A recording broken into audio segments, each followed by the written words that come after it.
Histoire de se débarrasser des évidences, oui, sur la forme, Zootopia 2 est un film s'adressant à un public très jeune. Toutefois, ça ne l'empêche pas pour autant d'avoir un niveau de lecture le rendant tout à fait regardable pour un adulte. Et je parle pas de vous les furies, rangez vos costumes. Vu que je suis pas vraiment du genre à me contenter de vous dire « oh j'ai kiffé » ou « oh j'ai pas du tout kiffé », je vais développer un peu pourquoi je dis ça. Il y a deux aspects plus adultes du film qui se complètent et s'enrichissent mutuellement. Ce sont les détails zoologiques et un discours sur le cosmopolitisme. En tout cas, d'entrée de jeu, l'énorme point noir du film, c'est le complot autour duquel le scénario tourne. C'est vraiment on the nose, comme diraient les roast-beef, avec une référence à peine voilée au mythe du bon sauvage, selon lequel les civilisations primitives ou en position de faiblesse seraient à la fois plus cosmopolites et tolérantes que les civilisations impérialistes. Là, quand même, toute personne qui a une connaissance minimale du sujet rigole automatiquement puisque la philosophie cosmopolite,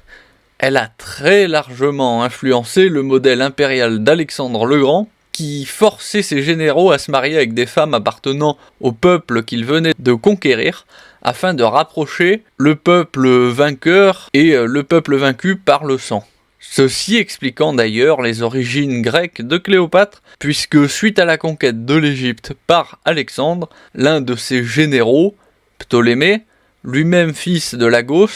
deviendra le premier régent de la dynastie Lagide ou ptolémaïque, pas facile à prononcer, qui régna sur l'Égypte de 323 à 30 avant Jésus-Christ. Il faut quand même souligner que, par définition, une civilisation primitive ne peut rester comme telle qu'en autarcie, que dans l'isolement le plus complet, puisqu'au moindre contact avec une civilisation impériale, elle sera assimilée ou détruite, qu'elle le veuille ou non, puisqu'il y a quand même les deux cas de figure. Bon, en tout cas, mon espérance avant le visionnage, c'était celle d'un changement de Disney, et donc de voir une subversion du discours cosmopolite et inclusif moderne pour lequel l'entreprise sert de mégaphone depuis 2019. Discours qui aurait d'abord été utopiste sur le papier avant de rapidement devenir dystopique dans sa réalité. Malheureusement, dans le schéma du film, c'est exactement l'inverse qui se passe. Donc sans surprise, ils n'ont pas vraiment corrigé le tir au niveau idéologique. Après, au final, ce n'est clairement pas la grande force de Zootopia d'un point de vue commercial. Non, car celui-ci réside exclusivement dans l'exploitation visuelle des spécificités de chaque animal, qui permettent vraiment de s'amuser dans la veine du paresseux réceptionniste, des moutons qui se sculptent un corps d'athlète dans leur laine, ou du hérisson qui sert de herse vivante pour crever les pneus des voitures. En passant, cette force dans la diversité des capacités peut tout à fait être perçue comme un discours sur le fond qui ferait la promotion du vivre ensemble en montrant subtilement que puisque nous n'avons pas tous les mêmes forces et faiblesses, alors pour qu'une société soit aussi fonctionnelle et efficace que possible, il faudrait justement permettre aux individus divers qui la composent de conserver au maximum ces différences, au lieu de les inciter à les effacer afin de mieux coller à un modèle de citoyen idéal défini par la société. Sauf que, pour le plus grand malheur de ceux qui crient au wokisme à tort et à travers, je sais pas si c'est volontaire ou pas de la part de ceux qui ont fait le film, mais ce sous-entendu méta, au final, il est inlassablement désamorcé par des scènes qui démontrent que c'est loin d'être idéal et sans conséquence en fait, cette société très diverse. La meilleure illustration, c'est la séance chez le psy, qui justement est très réussie puisqu'elle exploite le contexte de l'histoire de Nick et Judy, ainsi que les caractéristiques de chaque animal présent. Bon, pour ceux qui ne le savent pas, l'animal qui étrangle le cerf qui lui sert de coéquipier, c'est un carcajou, aussi appelé goulot-goulot ou glouton, Wolverine en anglais, certains comprendront, lequel est qualifié d'animal le plus féroce du Grand Nord, malgré ses 75 à 110 cm de taille, ainsi que la présence du loup et du grizzly dans la même région. D'ailleurs, ce cavalier de l'apocalypse miniature, il s'attaque parfois aux ours ou aux loups, et il existe même des cas où il a été filmé en train de tuer un loup.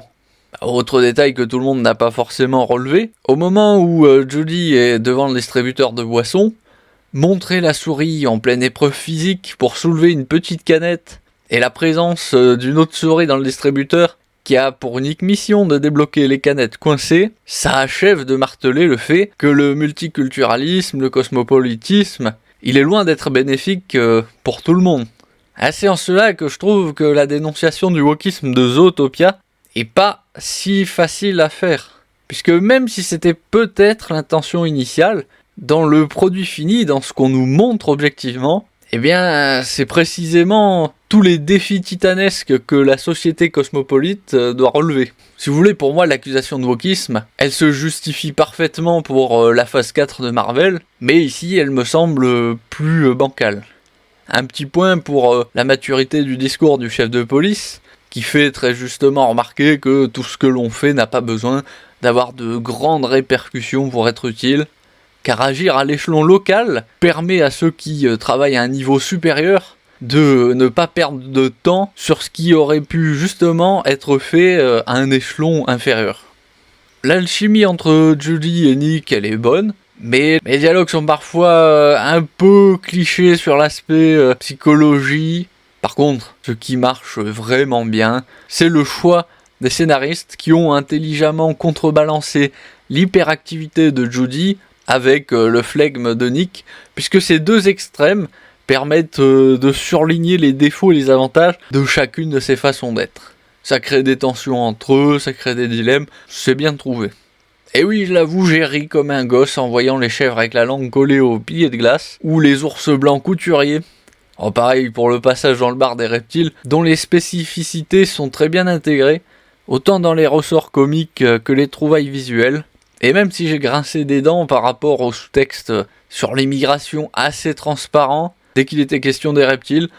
le tout est rattrapé par le lézard vert qui nous sort on n'est pas si différent avant de se mettre à courir sur l'eau pour bien surligner qu'en fait si, ils sont très différents et que les réticences par rapport aux reptiles ont des raisons objectives. Mais après, en substance, bien sûr, le film nous dit que malgré l'existence de ces différends, il faut choisir de faire des efforts pour les accepter. Et là, après, voilà, ça devient une question très subjective qui dépendra exclusivement des convictions de chacun.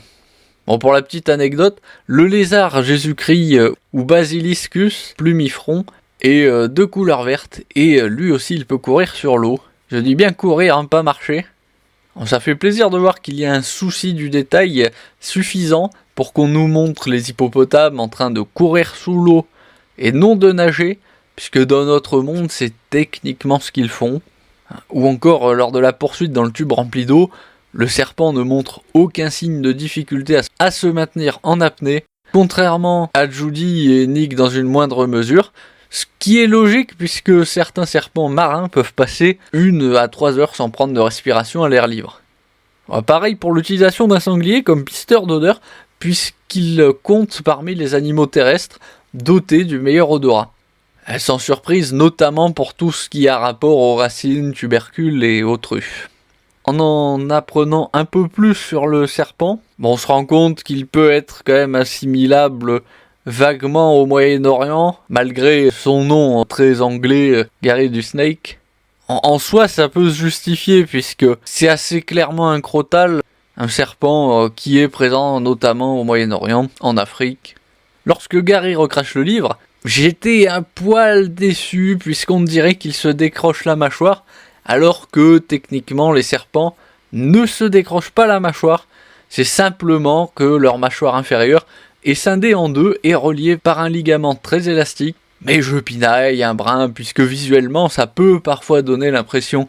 qu'ils se décrochent la mâchoire quand on les voit avaler une proie. A l'inverse, le fait que le serpent puisse être le seul à voir la version originale du livre, là c'est un grand oui, puisque les vipères à fossettes, dont font partie les crotales, possèdent une vision vraiment unique. Et histoire d'apprendre quelque chose à certains d'entre vous, les vipères à fossettes ont, entre l'œil et la narine, une fossette L'Oréal, un organe sensoriel ultra sensible qui perçoit la chaleur émise par les animaux. Attention, ce n'est pas un œil au sens classique, ça fonctionne plutôt comme une caméra thermique qui permet de repérer la chaleur des proies, même dans l'obscurité totale, de différencier une proie vivante d'un objet inanimé, de détecter les variations de température, mais aussi de viser avec une précision extrême lors de leur attaque. Cette fossette, elle est tapissée de récepteurs de chaleur qui permettent de sentir le rayonnement infrarouge, puis le cerveau va combiner les images visuelles et la carte thermique transmise par la fossette, ce qui fait que ces serpents-là ont une double vision qui combine à la fois celle que nous on pourrait avoir, plus celle de la chaleur. Ils ne voient pas l'un ou l'autre, c'est les deux en même temps. Cependant, malgré tous ces bons points, j'aurais bien aimé quand même qu'il y ait au moins un membre de la famille des lynx qui ne soit pas une parfaite pourriture, puisque ça ouvre un poil trop la porte à des discours qui ne me plaisent pas trop, du genre ah oui, tous les riches sont des ordures. C'est un peu dommage de mon point de vue. Mais en conclusion, s'il y a évidemment des lourdeurs, notamment dans l'intrigue ou le choix des chansons, parce que c'est vraiment pas un bon point aussi, le film reste regardable, on va pas se mentir, surtout grâce à ses trouvailles visuelles et son comique de situation intelligemment relié au monde animal réel. Bref, sur ce, abonnez-vous, mettez un pouce bleu, activez la cloche des notifications, laissez un commentaire pour faire savoir ce que vous avez pu penser de cette vidéo, et je vous retrouve au fil de l'actualité.